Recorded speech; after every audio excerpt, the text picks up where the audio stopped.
നമസ്കാരം. Welcome to Geetha's ഭക്തി ഗീതം. വൺ ഡേ വൺ ശ്ലോകം. Shrimad Mahabhagavatam 766th day.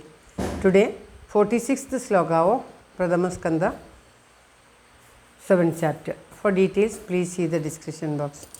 ഗീതാസ് ഭക്തി ഗീതം ഒരു ദിവസം ഒരു ശ്ലോകം. ശ്രീമദ് മഹാഭാഗവതം 766 ദിവസം. ഇന്ന് പ്രഥമസ്കന്ധത്തിലെ 7ാമത്തെ അധ്യായത്തിലെ 46ാമത്തെ ശ്ലോകം. ഓം നമോ ഭഗവതേ വാസുദേവായ. ഓം ശ്രീകൃഷ്ണ പരമാത്മനേ നമഃ. ഹരിശ്രീ ഗണപതയേ നമഃ. അവിഘ്നമസ്തു ശ്രീ ഗുരുഭ്യോ നമഃ. ഓം തത്സത്.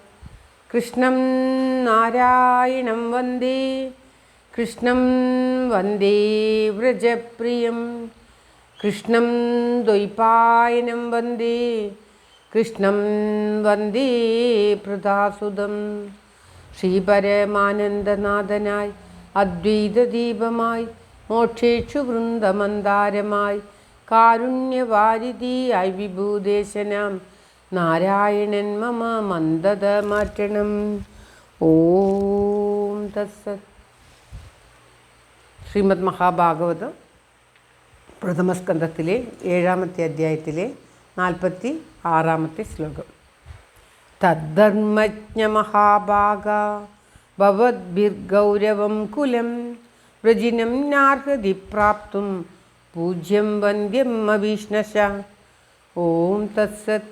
തദ്ധർമ്മജ്ഞ മഹാഭാഗ ഭവദ്ഭിർഗൗരവം കുലം വൃജിനം നാർഹതി പ്രാപ്തും പൂജ്യം വന്ദ്യം അഭീഷ്ണശ.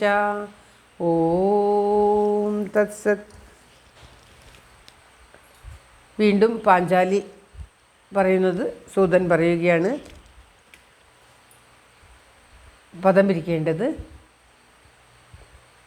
തത്ത് ധർമ്മജ്ഞ മഹാഭാഗ ഭവദ്ഭി ഗൗരവം കുലം വൃജിനം ന അർഹതി പ്രാപ്തും പൂജ്യം വന്ദ്യം അഭീഷ്ണശ. ഇങ്ങനെയാണ് പദം പിരിക്കേണ്ടത്. അർത്ഥം തത് അത് ഹേതുവായിട്ട്,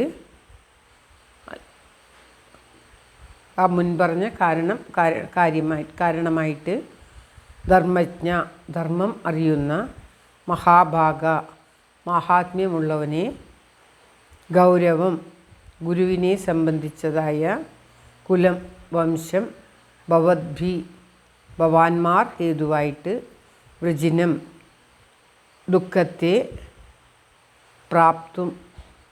പ്രാപിക്കാനായിക്കൊണ്ട് അല്ലെങ്കിൽ ഉണ്ടാവാനായിക്കൊണ്ട് ന അർഹതി അർഹിക്കുന്നില്ല, അഭീഷ്ണശ എല്ലായ്പ്പോഴും പൂജ്യം പൂജിക്കപ്പെടുവാനും വന്ദ്യം വന്ദിക്കപ്പെടുവാനും യോഗ്യമാകുന്നു. അതായത് പാഞ്ചാലി ദ്രോണരുടെ പുത്രനായ അശ്വത്ഥാമാവും ദ്രോണനെ പോലെ തന്നെ വന്ദിക്കപ്പെടേണ്ടതാണ്. കൃപിയും വന്ദിക്കപ്പെടേണ്ടവളാണ്. അതുകൊണ്ട് ഈ ശ്ലോകത്തിൽ പറയുകയാണ്, അതുകൊണ്ട് ധർമ്മത്തെ അറിഞ്ഞ മാഹാത്മ്യത്തോടു കൂടിയ ഇരിക്കുന്ന അലയോ നാഥ, ഗുരുവായ ദ്രോണരുടെ വംശത്തിന് നിങ്ങൾ നിമിത്തം ദുഃഖം വരുവാൻ പാടില്ല. നിങ്ങൾ ആ വംശത്തെ എപ്പോഴും പൂജിക്കുവാനും വന്ദിക്കുവാനും യോഗ്യന്മാരാണ്, ചെയ്യേണ്ടവരാണ്. നിങ്ങൾ എപ്പോഴും ആ ഗുരുവിൻ്റെ വംശത്തെ പൂജിക്കുകയും വന്ദിക്കുകയും ചെയ്യുന്നതാണ് നിങ്ങളുടെ ധർമ്മം എന്ന് വീണ്ടും എടുത്തു പറയുകയാണ്. തൻ്റെ പുത്രന്മാരെ വധിച്ചവനാണ് മഹാദ്രോഹിയും ഗലനുമായിട്ടുള്ള പരമമായ അധർമ്മം ചെയ്ത ആ ഗുരുപുത്രനായിട്ടുള്ള ദ്രോണരുടെ പുത്രനായിട്ടുള്ള അശ്വത്ഥാമാവിനെ ഭഗവാൻ വധിക്കാൻ പറഞ്ഞിട്ടും വധിക്കാതെ കയറുകൊണ്ട് കെട്ടി വരിഞ്ഞ് കൊണ്ടുവരികയാണ് അർജുനൻ ചെയ്യുന്നത്. അപ്രകാരം കയറുകൊണ്ട് വരിഞ്ഞ് കെട്ടി കൊണ്ടുവരുന്ന ആ ദ്രോണപുത്രനെ കണ്ടപ്പോൾ പാഞ്ചാലിക്ക് ദുഃഖം സഹിക്കാൻ സാധിച്ചില്ല. ഉടനെ എഴുന്നേറ്റ് വന്ദിക്കുകയും ഇപ്രകാരം വരിഞ്ഞ് കെട്ടി കൊണ്ടുവന്നത് തെറ്റാണ്, ഉടനെ മോചിപ്പിക്കൂ എന്ന് പറഞ്ഞിട്ട് പറയുകയാണ്. ദ്രോണർക്ക് സമമാണ് ഈ അശ്വത്ഥാമാവ്.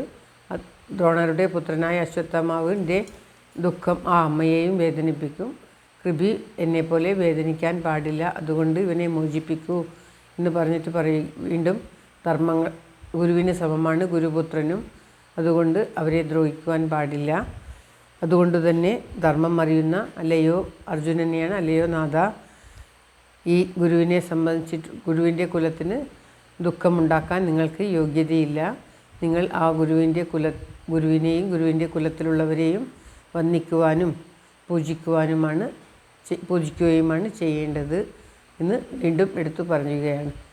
തൻ്റെ മക്കളൊക്കെ മരിച്ച ആ ദുഃഖത്തിലും ധർമ്മം എപ്രകാരം പാലിക്കപ്പെടണം, ഗുരുവിന് എത്ര മുഖ്യത്വമുണ്ട് എന്ന് ആ പാഞ്ചാലി പറയുന്നത്, എത്രത്തോളം ധർമ്മജ്ഞയാണ് ആ പാഞ്ചാലി എന്ന് എടുത്തു കാണിക്കുകയാണ്.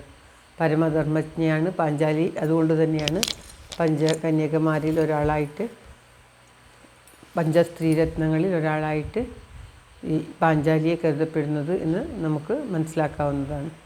ശ്ലോകം ഒരിക്കൽ കൂടി.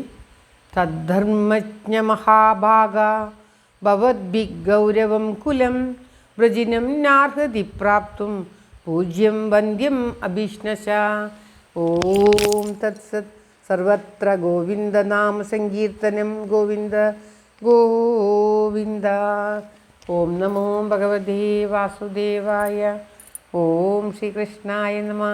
എല്ലാവരുടെയും നന്മയ്ക്കും ആയുരാരോഗ്യ സൗഖ്യത്തിനുമായി പ്രാർത്ഥിച്ചുകൊണ്ട് ഭഗവത് സമക്ഷം ഈ ശ്ലോകം സമർപ്പിക്കുന്നു. Geetha Rajan. Thank you for watching. All the best. Have A very very nice day. God bless you. ദൈവം അനുഗ്രഹിക്കട്ടെ. എല്ലാവർക്കും എല്ലാവിധ ആയുരാരോഗ്യ സൗഖ്യവും നന്മയും ഉണ്ടാകട്ടെ. ഓം തത്സത്.